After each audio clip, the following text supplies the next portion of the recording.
ఫ్లైట్లో వెళ్తే పక్కాగా ఇంటికి తొందరగా చేరుకోవచ్చు అనుకుని బయలుదేరిన వాళ్ళు తిరిగి ఇంటికి మాత్రం రాలేదు.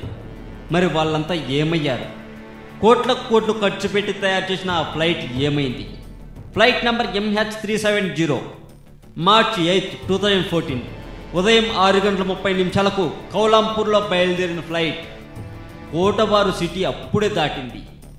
కోటబారుకు కోంబడేకు మధ్య ఉన్న గల్ఫ్ ఆఫ్ థాయిలాండ్ సముద్ర పంచులను అప్పుడే తాకింది. ఇంకా సముద్రం మధ్యలోకి కూడా వెళ్ళలేదు. అంతే, ఆ ఫ్లైట్కి సంబంధించిన కాంటాక్ట్స్ మొత్తం మిస్ అయిపోయాయి. అవును, ఆ విమానానికి సంబంధించిన అన్ని సంబంధాలు తెగిపోయాయి. వెంటనే మలేషియా ఎయిర్లైన్స్ వాళ్ళు అలర్ట్ అయ్యారు. కానీ ఫలితం లేదు. ఒక్కసారి కనెక్షన్ కట్ అయ్యింది. ఆ తర్వాత అంతా శూన్యం. ఎలాంటి ఇన్ఫర్మేషన్ లేదు. వెంటనే రెస్క్యూ సిబ్బంది రంగంలోకి దిగింది. కానీ ఫలితం లేదు. అందులో వెళ్ళిన ప్రయాణికుల బంధుమిత్రులు ఏడుపులు పెడబొంపులు. మలేషియన్ ఎయిర్లైన్స్ సిబ్బంది మెడకు చిక్కుచ్చి పడినంత పనయ్యింది. ఎంత వెతికినా ఇప్పటి వరకు ఎలాంటి ఫలితమూ లేదు. అయితే ఫ్లైట్ని హైజాక్ చేశారా? హైజాక్ చేస్తే ఆనవాళ్ళు కనిపించాలి కదా. మరి గ్రహాంతరవాసులు విమానాన్ని ఎత్తుకెళ్లారా? అయితే గ్రహాంతరవాసులు ఎవరు? అసలు గ్రహాంతరవాసులు ఉన్నారా? ఉంటే ఎలా ఉంటారు?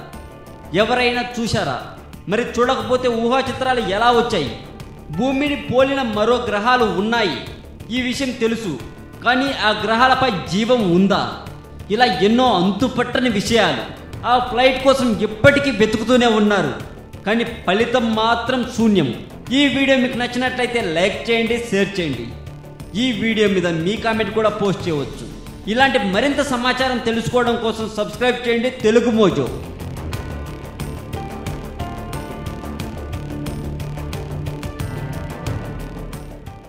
ఆ రాణి అందానికి అద్దం పట్టేలా ఉంటుందట. అర్థం లేని మాటలు చెప్పినా అందరూ తలాడించే వాళ్ళే కానీ నోరు విప్పి మాట అనేవాళ్ళు కాదట.